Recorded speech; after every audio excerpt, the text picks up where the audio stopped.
പണ്ട് പൗരാണിക കാലം മുതൽ മനുഷ്യൻ അവന്റെ ശരീരത്തെയും മനസ്സിനെയും ആത്മാവിനെയും കുറിച്ച് മനസ്സിലാക്കുകയും അവ പ്രപഞ്ചത്തിലെ പഞ്ചഭൂതങ്ങളിൽ എങ്ങനെ നിലനിൽക്കുന്നു എന്ന് പഠിച്ച സ്മൃതികളും അനുഭവങ്ങളും കൂട്ടിച്ചേർത്ത് കഥകൾ രചിക്കുകയും അതിൽ കഥാപാത്രങ്ങളെ സൃഷ്ടിച്ച് പരസ്പരം സംസാരിപ്പിക്കുകയും ഭാവി തലമുറയ്ക്ക് ഗുണപരമാകുന്ന തരത്തിലേക്ക് അതിനെ വളർത്തിക്കൊണ്ടുവന്ന ഒരു മഹാഭാരത കഥയായി രചിക്കുകയും അതിനുശേഷം ഭഗവത്ഗീതയും വേദങ്ങളും ഇതിഹാസങ്ങളും ഒക്കെ രചിച്ച് പിന്നീട് ഖുറാനും ബൈബിളും ഒക്കെയായി രൂപപ്പെടുകയാണ് ചെയ്തത്.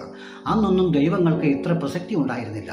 പിന്നീട് അവന്റെ പ്രയാണത്തിൽ പല കാര്യങ്ങളും അവൻ അപ്രാപ്യമായി തീർന്നപ്പോൾ പല കഥാപാത്രങ്ങൾക്കും ദൈവമെന്ന സങ്കല്പം ചാർത്തി കൊടുക്കുകയാണ് ചെയ്തത്.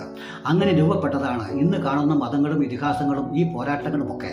ഒരു ഉദാഹരണം പറഞ്ഞാൽ, 100 പേരെ വരിവരിയായി തോളോട് തോൾ ചേർത്ത് നിർത്തിയിട്ട് അതിൽ ഒന്നാമന്റെ ചെവിയിൽ നിങ്ങൾ മന്ത്രങ്ങൾ ഉരുവിട്ട് മനസ്സിനെ മനനം ചെയ്ത് മനുഷ്യനായി ജീവിക്കാൻ പറഞ്ഞാൽ അത് 100-മൻ കേൾക്കുമ്പോൾ മന്ത്രങ്ങൾ ഉരുവിട്ട് മാത്രം ജീവിക്കുക എന്ന് പറഞ്ഞതുപോലെയാണ് ഇന്ന് ഈ മതങ്ങളൊക്കെ രൂപപ്പെട്ട് ഇത്തരത്തിലേക്ക്